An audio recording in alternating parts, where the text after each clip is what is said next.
even the team was like, "Hey, we like a clean store. We like a clean place. Let's make this place look really good so we can all enjoy it." And so the visible Mhm. changes on on the sales floor and in the stock room were just immaculate. It was like day and night within the first 6 months of me taking over. What's up, everybody? Welcome to Real Men, Real Talk. This is a place to have uncomfortable conversations in the world's most comfortable underwear. You can pick some up at the link down below. Discount code hidden in this episode. Now, we are in the fifth part of this series on what is a real man. We have covered, let's see if I can remember this right off the top of my head. We have covered aggression, aggression, physical strength, Yeah, aggression, physical strength, wealth, wealth. and now we're on discipline and leadership and how those two play into each other, because without self-discipline, you cannot even hope to be a good leader. And I am joined, of course, by the illustrious Tilghman. How are you doing today, Tilghman? I'm doing well. Thank you. So let's start with just kind of a question. Why is it so hard for us to do the things that we know we need to do? I think there's a pretty simple answer to that. We're human. We're not perfect, and we have these selfish desires where we just want what we want and we don't want to work hard for anything. Just kind of a sad reality. And we got some statistics for it. 2024 found that 62% of Americans do make New Year's resolution. Yay.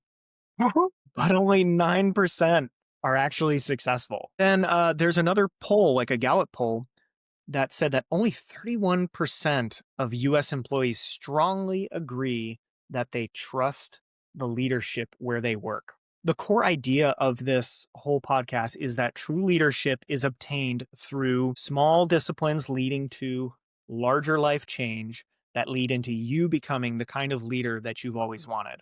It's corny, but it's kind of true. Be the change you want to see in the world. Yeah, man.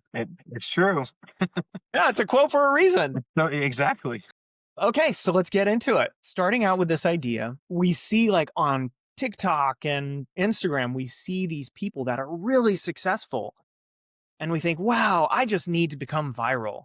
But we don't even think about all the small habits that that person needed to do to become the kind of person to create that viral video or create that trend. So some support for this. Mr. James Clear, the writer of Atomic Habits, great resource, by the way, if you want to explore this idea. The whole idea is that you just make small 1% changes where over time you find that those changes compound. And you look back like a few months, a few years, and you're like, holy crap, I'm a completely different person. Also, just some age old wisdom from Proverbs. Let's see, Proverbs 25:28. A man without self-control is like a city broken into and left without walls. Like that would have been extremely vivid imagery for the people back in the day, because a city with walls was literally everything. Another verse that supports this is Proverbs 16:32. Better a patient person than a warrior. Better one with self-control than one who takes a city. Like let's just think about that for a minute. Think about the amount of power and force and organizational ability that you need to take a city. Like we just talked about a city with broken down walls and how important having walls were. Mhm. But if the proverb is saying like better is a man who has integrity, I mean, I think that really speaks to the gravity of the situation.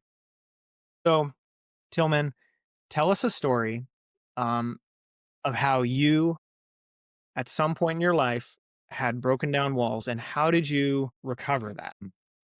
So when my son was born, I kind of went through this like little 8 month phase in my life where I just like let myself go in a sense, eating whatever, doing whatever, drinking whatever. I got to the point where I was like showering not as often as I usually did, which is like every day. Maybe TMI, but it's true. And there came a point where like I woke up one morning and I saw myself like physically larger in the mirror. And I was like, oh, let's start doing something. And that very next morning or that same evening, I went on like a 15-minute walk and I just like committed to doing a short walk on a daily basis. Right. And so I Okay. did that for like a week, and then that led to a week and a half, and that week and a half led to 2 weeks. And then at the end of 3 weeks of like just doing a 15-minute walk outside, I started going to the gym again and getting myself reorientated physically, just like better balance, better flexibility, strength back and everything like that. Um, Mhm. And it was just small, simple steps. Cause I used to be the guy that would just go and try to eat a whole steak without chewing. Right. But you can't do that. you gotta, you gotta, you Well, gotta what's chop wrong with stuff that? I inhale up. my steak. Hey, I got vacuum cleaner mode as well, but I don't try to activate it too often. All right. It's fair. That's fair. So, I was just, I've always been the guy that looks at the bigger picture. Right. And sometimes you got to take a step back and do those small actions to basically paint that bigger picture piece by piece. And so that's where I saw the changes started happening in me.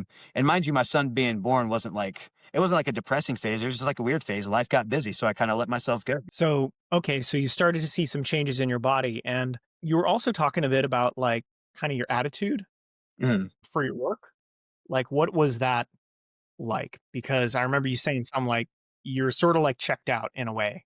And you did take some time off from your previous work. So I was working at Dollar General at the time when my son was born. I left Dollar General to go work at UPS for full time and do some other things. It was at UPS when I started like seeing the actions in my life start to go into my work stuff because I was having more energy, more lighter on my feet and Mm, stuff like that. And then over time, I ended up going back to Dollar General because there was a store manager position opening up. I had the opportunity to take that role, and I saw my disciplinary actions for my own life lead into the discipline I had to do at work because mhm, those small habits from home led into making the right small choices at work every day as well. mhm. So that's a great segue. So this whole idea is so you have small disciplines lead to visible changes over time. Hmm. And then you can now just begin to lead. Like, we're not even talking about like being S tier, crazy high level, best boss in the world stuff. We're just talking about getting prepped. Like, that's all we're doing right now. Because once you do that, now you actually have to start learning to lead people. So, like, for instance, this is just great support for this whole idea of needing to conquer yourself before you can be a good leader. Timothy 3:5 says, "For if someone does not know how to manage their own household, how can they care for God's church?" That's in the context of Christianity, but it applies. It totally applies. And even like C.S. Lewis, he talks about humility. And this is to balance this whole idea out. Humility is not thinking less of yourself, but thinking of yourself less. It all plays into this. So, Tillman, Mm. kind of bring this full circle for us. Like, where did this journey end you up, and where did you see these elements of self discipline playing out in your leadership? Well, honestly, man, to backtrack a little bit, I did have some leadership positions in other jobs previously, but I was still Mhm. fairly young at it, didn't have a whole lot of knowledge in management, but I wasn't disciplined in my life at those times too. And so when I got to Dollar General, I had some discipline in my life and I saw it leading from me into my employees. Cause I was the kind of store manager. I was there all hours of the night, getting the store ready for inventory days, stocking, getting stock out, of salary. So they were able to use me all they wanted. So it was a good time though. I remember those nights and I had employees that would be wanting to come in. So I'd be calling my district manager like, hey, can I get 10 hours? I've got employees wanting to come work a 1 a.m. to 5 a.m. shift so we can get the store prepped up. But in the beginning, it didn't see it, right? So it was those small, simple changes of letting my team build confidence in me. But I first started showing confidence in them. So I would let them lead their positions. And it goes back to that quote of like being a CEO in what you're doing. And that led into my team running like a clock. I didn't have to worry a whole lot. And it was because of my discipline from home. So, guys, thank you so much for making it this far. The secret code for this episode is say it, Tillman. Leader 22. Leader 22, leader 22. This is Vector 55 over. Okay, I'm done. I hear you, Marshmallow Maker. Over. Back to the episode. Enough of this silliness. Was there like a visible change in the store? Oh, yeah. Yeah. So the previous manager let the store go in a lot of ways, more than one. It was a mess. Products were just not where they needed to be. Customers complained. When I started taking over and instilling the daily tasks, the daily routines, and like staying disciplined with them myself, my team Hmm. followed suit. And so even the team was like, hey, we like a clean store. We like a clean place. Let's make this place look really good so we can all enjoy it, not just for the customers, but for ourselves too.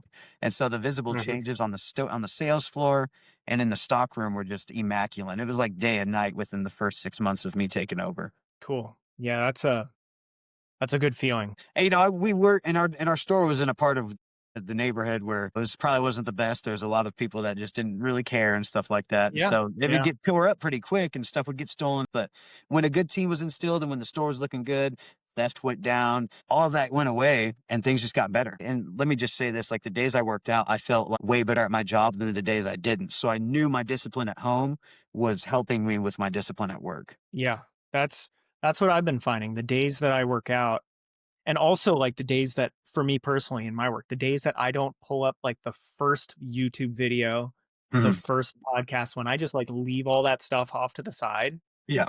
and I start my day with work Mhm. and discipline, I leave the day like it's like I ate a good meal. I'm so Mhm. satisfied Yeah. with work that I've done, which is weird. So guys, we're going to bring it back to you.